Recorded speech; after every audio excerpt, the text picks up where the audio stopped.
Hello. അപ്പോൾ ഇന്ന് topic എന്താണെന്ന് വെച്ചാൽ എന്താണ് സ്പോട്ട് ട്രേഡിങ്. ഈ സ്പോട്ട് ട്രേഡിംഗ് എന്ന് പറയുമ്പോൾ നമ്മുടെ ട്രേഡിങ്ങിൻ്റെ ഒരു ഫസ്റ്റ് ബേസ് എന്നും കൂടി ഓർത്തോ.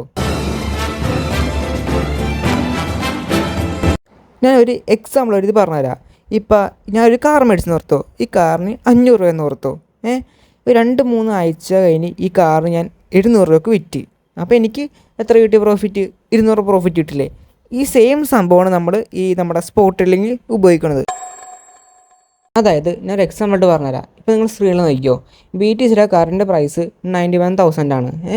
എൻ്റെ കയ്യിൽ ഒരു $4 ഉണ്ടെന്ന് ഓർത്തോ. ഞാൻ അപ്പോൾ സ്പോട്ട് അക്കൗണ്ടിൽ പോയിട്ട് $4 BTC ബൈ ചെയ്യുവാണ്. അപ്പോൾ എന്ത് പറ്റും? ഇപ്പോൾ ഈ 91,000 BTC ഒരു 92 93 ആവുകയാണെങ്കിൽ നമുക്ക് ആ $4 ചിലപ്പോൾ നമുക്ക് 4.5 ചിലപ്പോൾ 5 നമ്മുടെ ഈ പമ്പ് അനുസരിച്ച് അതായത് പ്രൈസിൻ്റെ വില കൂടുമ്പോൾ നമ്മുടെ ഇട്ട പൈസയുടെ വില കൂടും. അത്രയും വിചാരിച്ചാൽ മതി. അതായത് നമ്മളെ സ്റ്റോക്ക് മറ്റേ ഇന്ത്യൻ സ്റ്റോക്ക് നമ്മൾ ചെയ്യത്തില്ലേ. ഇപ്പോൾ നമ്മൾ ഒരു ടാറ്റ പോലത്തെ കമ്പനിയിലൊക്കെ നമ്മൾ ഇൻവെസ്റ്റ് ചെയ്യുമ്പോൾ 2-3 വർഷം കഴിയുമ്പോൾ നമുക്ക് നല്ല പ്രോഫിറ്റ് കിട്ടണം. അതേ സെയിം സംഭവമാണ് ക്രിപ്റ്റോയിൽ സ്പോട്ട് ട്രേഡിങ് പറഞ്ഞാൽ. നിങ്ങൾക്ക് മനസ്സിലായി വിചാരിക്കുന്നു. ജസ്റ്റ് ഇപ്പോൾ ഓരോ പെയർ ഇപ്പോൾ നോക്കിയിട്ട് ഇപ്പോൾ BTC ആണെങ്കിൽ BTCയിൽ നമ്മുടെ കറണ്ട് പ്രൈസ് നോക്കിയിട്ട് നമ്മൾ അവിടെ നിന്ന് നമ്മുടെ കയ്യിലുള്ള പൈസ നമ്മൾ സ്പോട്ട് ട്രേഡിങ് ഇൻവെസ്റ്റ് ചെയ്ത് അപ്പോൾ ആ പെയറിൻ്റെ വില ഇൻക്രീസ് ചെയ്യുമ്പോൾ നമ്മുടെ കയ്യിലെ പൈസയും ഇൻക്രീസ് ആകും. അത്രേ ഉള്ളൂ. ഇനി സ്പോട്ടിൽ തന്നെ കുറേ ഓപ്ഷൻസ് ഉണ്ട്. Limit order, market order, buy sell, അങ്ങനത്തെ കുറേ ടൈപ്പ് സാധനങ്ങളുണ്ട്. അതൊക്കെ നിങ്ങൾ ഫോണിൽ കാണിച്ചു തരാം. ഞാൻ ഫോണിൽ കാണിച്ചു തരാം. ഇനി അടുത്ത പറയാൻ പോണത് പേഴ്സാണ്. ഈ പേഴ്സ് എന്ന് പറഞ്ഞാൽ വേറെ ഒന്നുമില്ല. നമ്മൾ കഴിഞ്ഞ ക്ലാസ്സിൽ പറഞ്ഞല്ലേ, നമ്മൾ USD കൊടുത്ത് നമ്മൾ ഓരോ ബിറ്റ് കോയിൻ്റെ ഇത് വാങ്ങുവാണ്. അതായത് നമ്മുടെ കയ്യിൽ 5000 കൊടുത്ത് നമ്മൾ USD വാങ്ങിച്ച് ഈ USD വെച്ച് നമ്മൾ എന്ത് ചെയ്ത് നമുക്ക് ട്രേഡ് ചെയ്യാനുള്ള അതിനാണ് പേഴ്സ് എന്ന് പറയുന്നത്. USD BTC, USD ETH, USD Solano, ഇങ്ങനെ കുറേ പേഴ്സ് ഉണ്ട്. ഇതിൽ ഈ സ്പോട്ട് ട്രേഡിംഗ് എന്നൊക്കെ പറയുമ്പോൾ നമ്മൾ എടുക്കേണ്ട പേഴ്സ് എന്ന് പറയുമ്പോൾ നല്ല കുറച്ച് പേരൊക്കെ ഉണ്ട്. അതായത് BTC, നമ്മുടെ ഫാദർ ഓഫ് ക്രിപ്റ്റോ എന്ന് പറയത്തില്ലേ. കൂടുതൽ മിക്കവരും ഇതിലേക്ക് കൂടുതൽ സ്പോട്ട് ട്രേഡിങ് ചെയ്യാറുള്ളത്. ബാക്കി സൊളാനോ ETH ഒക്കെ ഉണ്ട്. ഇതിനെക്കുറിച്ചൊക്കെ ഡീറ്റെയിലായിട്ട് നമ്മൾ ഫ്യൂച്ചറിലാണ് കുറച്ചും കൂടി പഠിക്കാനുള്ളത്. പേഴ്സിനെ കുറിച്ചൊക്കെ സ്പോട്ട് ട്രേഡിങ് പഠിക്കാനുള്ളതെന്നല്ല പറയണത്. ജസ്റ്റ് ഓവറായിട്ട് നിങ്ങളുടെ എല്ലാം പറഞ്ഞാൽ നിങ്ങൾക്ക് ചിലപ്പോൾ കൺഫ്യൂഷൻ അടിക്കും. അതുകൊണ്ട് മാത്രം ഇപ്പോൾ ജസ്റ്റ് ഇപ്പോൾ സ്പോട്ട് ട്രേഡിനെ കുറിച്ച് നിങ്ങൾക്ക് കിട്ടിയില്ല, ഒരു ഐഡിയ കിട്ടിയില്ലേ എന്താണ് സ്പോട്ട് ട്രേഡിങ്. ഇനി പേഴ്സിനെ കുറിച്ചും ഫ്യൂച്ചറിനെ കുറിച്ചും പിന്നെ കുറേ ഈ അനലൈസിനെ കുറിച്ച് നമ്മൾ പിന്നെയും വീഡിയോ ചെയ്യാനുണ്ട്. അതൊക്കെ ജസ്റ്റ് പതുക്കെ നമുക്ക് ചെയ്യാം. കാരണം ഇത് ജസ്റ്റ് ഒരു ബേസിക് ക്ലാസ് ആണല്ലോ. അപ്പോൾ എല്ലാം നിങ്ങൾക്ക് ഒരു ഫൗണ്ടേഷൻ കറക്റ്റാൻ വേണ്ടി ഇപ്പം ഇത്രം ഇങ്ങനെ പറഞ്ഞു വെച്ചത്. ഓക്കെ, അപ്പോൾ നമുക്ക് നമ്മുടെ ഫോൺ സ്ക്രീനിലേക്ക് പോകാം.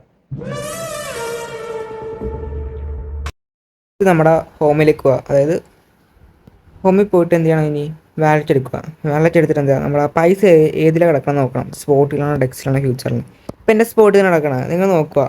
ഇപ്പോൾ ഫ്യൂച്ചർ ആണെങ്കിലും നിങ്ങൾ ജസ്റ്റ് സ്പോട്ടിലേക്ക് എടുത്തിടുക. കാരണം നമ്മൾ സ്പോട്ട് ട്രേഡിങ് ചെയ്യാൻ പോകുന്നത്.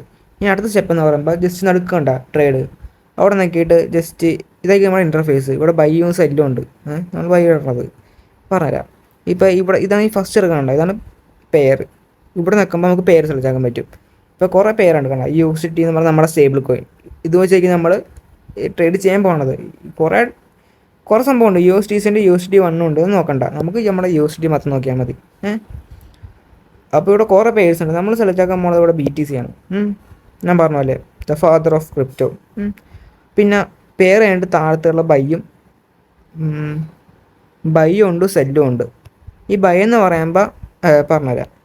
ഇനി അടുത്തെന്ന് പറയുമ്പോൾ ഈ മാർക്കറ്റ് ഉണ്ട്. ഇവിടെ നിൽക്കുമ്പോൾ ലിമിറ്റ് ഉണ്ട്, മാർക്കറ്റ് ഉണ്ട്, സ്റ്റോപ്പ് ലിമിറ്റ് ഉണ്ട്, OCO ഉണ്ട്. ബാക്കി രണ്ട് നമുക്കധികം ഉപയോഗിക്കാനില്ല. എന്തായാലും പറഞ്ഞുതരാം. ലിമിറ്റ് എന്ന് പറയുമ്പോൾ ഇപ്പം നമ്മുടെ എത്ര പ്രൈസ് റേഞ്ച് 90,000 സംതിങ് വരെ നിൽക്കണം. ഇപ്പം 90,000 സംതിങ് നമുക്ക് ട്രേഡ് എടുക്കണ്ട. ലിമിറ്റ് എന്ന് വെച്ചാൽ ഇപ്പോൾ ഒരു 95,000 ആവണം. 95,000 ആകുമ്പോൾ മാത്രമേ നമുക്ക് ട്രേഡ് എടുക്കാം. നമ്മുടെ ട്രേഡ് ഓട്ടോമാറ്റിക്കലി തന്നെ പോകും. അതായത് ഇപ്പോൾ 95,000 നമ്മൾ സെറ്റാക്കി വെച്ച് ഞാൻ എന്ത് ചെയ്യണം? നമ്മുടെ എത്ര ഡോളറാണ്? അതിൻ്റെ $4 ഉണ്ട്. 4 അടിച്ച് ഇപ്പോൾ $4 95,000 ആകുമ്പോൾ തന്നെ പ്രൈസ് ആവും. അപ്പോൾ 91 ആയാലും 92 ആയാലും 93 ആയാലും വരത്തില്ല. 95 ആകുമ്പോഴേ ഈ ഓർഡർ പ്ലേസ് ആവത്തുള്ളൂ. ഇപ്പോൾ 95 ആയി കഴിഞ്ഞിട്ട് 96, 97, 98 ആകുമ്പോൾ നമുക്ക് പ്രോഫിറ്റ് കിട്ടിക്കൊണ്ടിരിക്കും. ചിലപ്പോൾ 1-2 രൂപയ്ക്ക് കിട്ടിക്കൊണ്ടിരിക്കണത്. കാരണം നമ്മൾ സ്പോട്ടിൽ ചെയ്യാൻ പോണത്. പ്രോഫിറ്റ് കുറവായിരിക്കും, പക്ഷേ ലോസും കുറവായിരിക്കും. അതാണ് സ്പോട്ട് ട്രേഡിൻ്റെ ഗുണം. പ്രോഫിറ്റും കുറവാണ്, ലോസും കുറവാണ്. ജസ്റ്റ് ഒരു ബാലൻസ് ആക്കി വെച്ചേക്കണേ. ഇതിൽ തന്നെ വേറൊരു ഓപ്ഷൻ ഉണ്ട്. ഇപ്പോൾ ഇത് കണ്ട T P and S L. ഈ ടി പി എന്ന് പറയുമ്പോൾ ട്രിഗർ പ്രൈസ്, എസ് എൽ എന്ന് പറയുമ്പോൾ സ്റ്റോപ്പ് ലോസ്.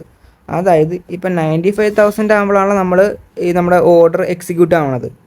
അതുവരെ നമുക്ക് ഓർഡർ ഒന്നും ആവത്തില്ല. ഇപ്പോൾ ഈ 90 റേഞ്ച് കണ്ട, ഈ 90 റേഞ്ച് 95 ആകുമ്പോഴേ നമ്മുടെ പ്രൈസ് എക്സിക്യൂട്ട് ആവത്തുള്ളൂ. അപ്പോൾ എന്ത് ചെയ്ത് 95 96,000 ആകുമ്പോൾ എന്ത് ചെയ്യും, നമുക്ക് അത്രയും പ്രോഫിറ്റ് കിട്ടുമല്ല. 100 കിട്ടാലും ചിലപ്പോൾ 120 150 കിട്ടുമല്ല. അപ്പോൾ ഈ 96 ആകുമ്പോൾ തന്നെ ഇത് എന്ത് ചെയ്യും, തന്നെ ഔട്ടായി പോകും. അതായത് നമുക്ക് നമ്മുടെ പൈസ നമ്മുടെ വാലറ്റിലേക്ക് ക്രെഡിറ്റ് ആവും. നമ്മൾ വേറെ ഒന്നും ചെയ്യണ്ട, ജസ്റ്റ് ഒരു ഓട്ടോമാറ്റിക് സെറ്റാക്കി വെച്ച പോലെ. എസ് എൽ എന്ന് പറയുമ്പോൾ ഇപ്പോൾ 95 94 താന്നാൽ, പ്രൈസ് റേഞ്ച് താന്നാൽ, അപ്പോൾ 100 ചിലപ്പോൾ ഒരു 20 30 40 പോയാൽ 94 എത്തുമ്പോൾ നമ്മുടെ എന്ത് ചെയ്യും, ആ ലോസ് ആയ എമൗണ്ട് നമ്മുടെ ഈ വാലറ്റിലേക്ക് ക്രെഡിറ്റ് ആവും. അത്രേ ഉള്ളൂ. സ്റ്റോപ്പ് ലോസും ട്രിഗർ പ്രൈസും, അതായത് നമ്മുടെ ഫണ്ട് സേവ് ചെയ്യാൻ വേണ്ടി. എന്നാലും ഈ സ്പോട്ട് ട്രേഡിങ്ങിൽ മാർക്കറ്റിൽ നമുക്ക് സെറ്റാക്കാൻ പറ്റുമോ നോക്കാം. ഇല്ല, മാർക്കറ്റിൽ നമുക്ക് സെറ്റാക്കാൻ പറ്റത്തില്ല. ഇത് നമുക്ക് ലിമിറ്റ് മാത്രമേ സെറ്റാക്കാൻ പറ്റത്തുള്ളൂ. ലിമിറ്റിൽ മാത്രമേ സെറ്റാക്കാൻ പറ്റത്തുള്ളൂ സ്റ്റോപ്പ് ലോസും എസ് എല്ലും. അപ്പോൾ ഇത് രണ്ടും മനസ്സിലായി വിചാരിക്കുന്നു.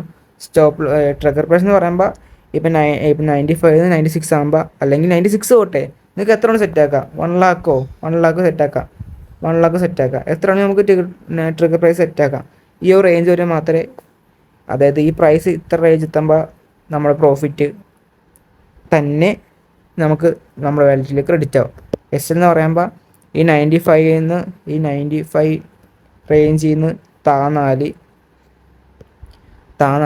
ഒരു 94 എത്തുമ്പോൾ അത്ര പോയ ഫണ്ട് നമ്മുടെ വാലറ്റിലേക്ക് ക്രെഡിറ്റ് ആവും. മനസ്സിലായി വിചാരിക്കുന്നു. ഇനി മാർക്കറ്റ് എന്ന് പറയുമ്പോൾ ഇപ്പം 90,680 സംതിങ്ങിലേക്കാണ്. ഈ കറക്റ്റ് ഈ പ്രൈസിന് എനിക്ക് ട്രേഡ് എടുക്കണം. ബൈ BTC എടുക്കുമ്പോൾ കറക്റ്റ് ഈ പ്രൈസ് തന്നെ നമുക്ക് ട്രേഡ് ചെയ്യാൻ പറ്റും. അത്രേ ഉള്ളൂ. അപ്പോൾ ബാക്കിയാണെന്നൊക്കെ പറയുമ്പോൾ ജസ്റ്റ് ഇതധികം നമുക്ക് യൂസ് ഇല്ല. ഇത് നമുക്കധികം വേണ്ട. ജസ്റ്റ് നമുക്ക് മാത്രം നോക്കിയാൽ മതി. ഇപ്പം ഞാൻ മാർക്കറ്റിലേക്ക് എടുത്ത് കാണിച്ചു തരാം. മാർക്കറ്റിൽ ഇപ്പോൾ 90,000 അല്ലേ നിൽക്കണം. ഞാൻ ഒരു $4 ബൈ അടിക്കാൻ പോണേ. ബൈ അടിച്ച് സബ്മിറ്റ് സക്സസ്ഫുള്ളി. അപ്പോൾ നമ്മളെ താഴത്ത് പോയിട്ട് ഓപ്പൺ ഓർഡർ പൊസിഷൻ, ഈ പൊസിഷൻ നോക്കുക. പൊസിഷൻ നോക്കിയിട്ട് താഴത്ത് സ്ക്രോൾ ചെയ്യുമ്പോൾ BTC 3.99 എസ്റ്റിമേറ്റ് വാല്യൂ 3.99 പൊസിഷൻസ് 0.004405 ഇത്രയും UTC നമ്മൾ വാങ്ങിച്ച്. അതായത് $3 വാല്യൂ ഉള്ള BTC നമ്മൾ മേടിച്ച് വെച്ചേക്കുവാണ്. ഇപ്പോൾ ഇത് ഒരു 1 lakh ആയാലും ചിലപ്പോൾ 1,20,000 നമുക്ക് പ്രോഫിറ്റ് കിട്ടിക്കൊണ്ടിരിക്കും. ചിലപ്പോൾ ഇത് 85 ആയാലും 70 ആയാലും നമുക്ക് ലോസ് കിട്ടും, അത് പറയാം. പക്ഷേ ഞാൻ പറഞ്ഞ പോലെ അധികം ലോസും വരത്തില്ല, അധികം പ്രോഫിറ്റും കിട്ടില്ല. അതാണ് സ്പോട്ട് ട്രേഡിൻ്റെ ഗുണം. ഓക്കെ, ഇനി നമുക്ക് ഈ പൈസ തിരിച്ചെടുക്കണം. അപ്പോൾ എന്തെങ്കിലും ഈ സെല്ല് ഓപ്ഷൻ നോക്കിയിട്ട് ഇവിടെ അവൈലബിൾ 0.00004405 ഇത് മൊത്തത്തിൽ കൊണ്ടിടണം. മൊത്തം കൊണ്ടിടണം. എന്നിട്ട് എന്തെങ്കിലും സെല്ലടിക്കണം. അത്രേ ഉള്ളൂ. എന്നിട്ട് വാലറ്റിൽ പോകുമ്പോൾ നമ്മുടെ സ്പോട്ടിൽ കയറും. ഇപ്പോൾ നമ്മൾ എക്സിറ്റ് അടിച്ച്, ഇപ്പോൾ നമുക്ക് പൈസ ഒന്നുമില്ല. നമ്മുടെ BTC നമ്മൾ വിറ്റ്, മേടിച്ച് BTC വിറ്റ്, $3 വാല്യുള്ള BTC നമ്മൾ വിറ്റ്. ഇനി നമുക്കൊന്നും ചെയ്യാൻ പറ്റത്തില്ല. ഇനി നമ്മൾ മേടിക്കാണ്ട് നമുക്കൊന്നും ചെയ്യാൻ പറ്റത്തില്ല. ഓക്കെ, അത്രേ ഉള്ളൂ. അപ്പോൾ സ്പോട്ട് നമുക്ക് മനസ്സിലായി വിചാരിക്കുന്നു. Just simple. അപ്പോൾ അത്രേ ഉള്ളൂ. സ്പോട്ട് വേറെ ഓപ്ഷൻസും ഇല്ല. ഈ 2 ഓപ്ഷൻസ് പിന്നെ എല്ലാം പറഞ്ഞില്ലേ, എല്ലാം കവറായില്ലേ. പൊസിഷൻസ് ഓക്കെ, എല്ലാം കിട്ടിയില്ല നമുക്ക്. ഓക്കെ, അത്രേ ഉള്ളൂ. അപ്പോൾ സ്പോട്ട് ട്രേഡിംഗ് നിങ്ങൾക്ക് എന്താണെന്ന് മനസ്സിലായി വിചാരിക്കുന്നു. ജസ്റ്റ് ഒന്ന് ഇങ്ങോട്ട് പറഞ്ഞാൽ, ഇപ്പോൾ 91,000 ഉള്ള ബിറ്റ്കോയിൻ പ്രൈസ് റേഞ്ച് നമ്മുടെ കയ്യിൽ $3 കൊണ്ട് നമ്മളത് വാങ്ങിച്ച്, എന്നിട്ട് ആ 91,000 92 93 ആകുമ്പോൾ ആ പ്രൈസ് പോകുന്നതിനനുസരിച്ച് നമുക്ക് എൻ്റെ പ്രോഫിറ്റ് കിട്ടുകൊണ്ടിരിക്കും. അതുപോലെ തന്നെ ആ പ്രൈസ് താഴണ അനുസരിച്ച് തന്നെ നമ്മുടെ പ്രോഫിറ്റ് പോയിക്കൊണ്ടിരിക്കും. അത്രേ ഉള്ളൂ.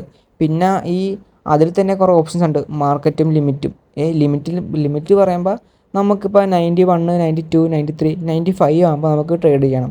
അപ്പോൾ നമുക്ക് ജസ്റ്റ് സെറ്റാക്കി വെച്ചാൽ മതി. എന്നിട്ട് സെറ്റാക്കി വെച്ചിട്ട് നമുക്ക് പോവാം. പിന്നെ ആ ലിമിറ്റിൽ തന്നെ വേറെ ഓപ്ഷൻ ഉണ്ട്, സ്റ്റോപ്പ് ലോസും ട്രിഗർ പ്രൈസും, SL അല്ലെങ്കിൽ TB എന്ന് പറയും. അതിൽ നമുക്കിപ്പോൾ എന്തുവാ, ഇപ്പം നമ്മുടെ പോട്ടെ, നമ്മളിപ്പോൾ ചെറിയ ഫണ്ടല്ലേ, ഏറ്റവും കൂടി കൂടിയ വലിയ ഫണ്ട് ഒരു ലക്ഷം ഒക്കെ ഉണ്ടെന്ന് ഓർക്ക്. ഒരു ലക്ഷം ഉണ്ടെങ്കിൽ നമുക്ക് നമ്മുടെ ലോസ് നമുക്ക് അധികം നിർത്തണം. അപ്പോൾ അതിനുവേണ്ടി നമ്മൾ എന്ത് ചെയ്യും, ഇപ്പം 91 നമ്മൾ ട്രേഡ് എടുത്ത് അപ്പം 91 92 93 ഒരു അറൗണ്ട് 95 ആകുമ്പോൾ നമ്മുടെ 1 lakh എന്തായാലും കൊടുത്തില്ലേ. അപ്പോൾ 95 നമ്മുടെ TP സെറ്റാക്കി വെക്കും. അപ്പോൾ അത് നമുക്ക് പ്രോഫിറ്റ് അടിക്കും നമുക്ക്. അപ്പോൾ നമ്മൾ തന്നെ അക്കൗണ്ടിൽ കയറും. പിന്നെ ഈ 91 നമ്മുടെ പ്രൈസ് മാർക്കറ്റ് ഡൗൺ ആയി. അപ്പോൾ എന്ത് ചെയ്ത് ഏകദേശം 81 എത്ര ശരിക്കും ഡൗൺ ആയി. അപ്പോൾ എന്ത് ചെയ്യും, നമ്മളെ 91 വെച്ചാൽ അറൗണ്ട് ഒരു 89 ആയപ്പോൾ നമ്മുടെ സ്റ്റോപ്പ് ലോസ് സെറ്റ് ചെയ്ത്. അപ്പോൾ എന്ത് ചെയ്യും, നമ്മൾ ആ സ്റ്റോപ്പ് ലോസ് സെറ്റ് ആയതുകൊണ്ട് നമുക്ക് അതിൽ ലോസ് വരത്തില്ല.